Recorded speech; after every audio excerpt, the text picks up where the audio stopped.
Hudaý şeytanın kulakon bir "Vastafziz bi savtika."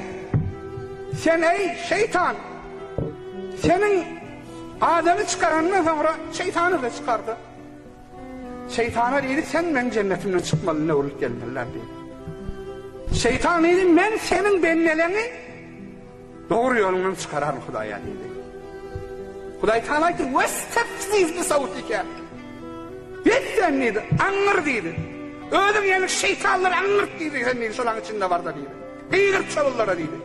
Şu kesik sesleri bilen benim bennenemi yoldan çıkarsa gitsin ölsen ki olsun diye Hudaý Taala. لَاَمْلَاَنَّ جَهَنَّمَ مِنْكَ وَمَنْ تَبِعَكَ مِنْهُمْ اَجْمَعِينَ. Seni ve senin yerine düşüp, senin kesik sesin yerine düşüp hakikaten, senin avanın sarı olup şeytanı güldürüp, Hudaýyň yakşı bennelerini ağlasın insanları, ben cehennemi şolardan doldu. Peygamber aleyhissalatu vesselam bir gün ertir geldiler mescidde Resulullah ağla otur. Resulullah sallallahu aleyhi ve sellem secdede hasirini erittir Resulullah ağlamadan.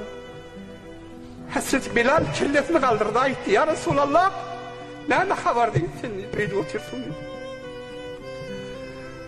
Resulullah kellesini kaldırdı ey Bilal dedi. Sahabeler tuvarını işi otur.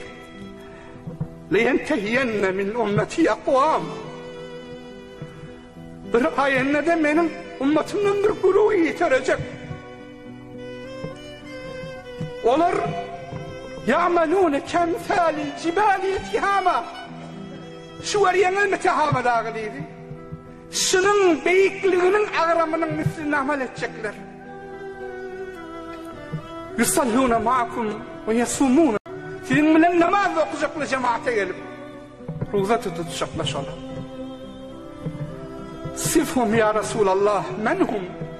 Hatta la nekunu minhum. Ya Resulallah kim ola? Aysen bile bir değil düşünür bir teşhir oradan bulmadı yani. Hum min celdetikum. Sizin özünüzden şey. Sizin öz etkanınızdan şey. Menhum ya Resulallah kim? Onlar namaz da okuyorlar. Ay adamla bilen cemaate de geliyor. Ay ruhuna da tutuyor. Ama ve izâ intehû ilâ mahârimillâh intekehuha. Ama onlar namaz da okuyorlar. Ruhuna da tutuyorlar. Cemaate de geliyorlar. Hudaýyň haram eden zady karşısında gelenler. Hey oğlanlar bu haramdır. Allah'ın kahrı gelecek zadıdır deyip Hudaýyň haramını döwýele veriyorlar.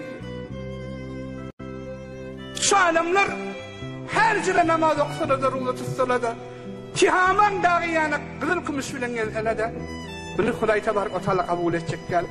Hudaý Tebarek ve Teala hemmedini eyni asmanın gelip yer gelip bir aşkar pıtradı şiyanak pıtradıkla verecek deydi Hudaý Teala. Dedi cemaatler bizim yine bir Erhamur Rahimin olan Hudaýymyz vardır.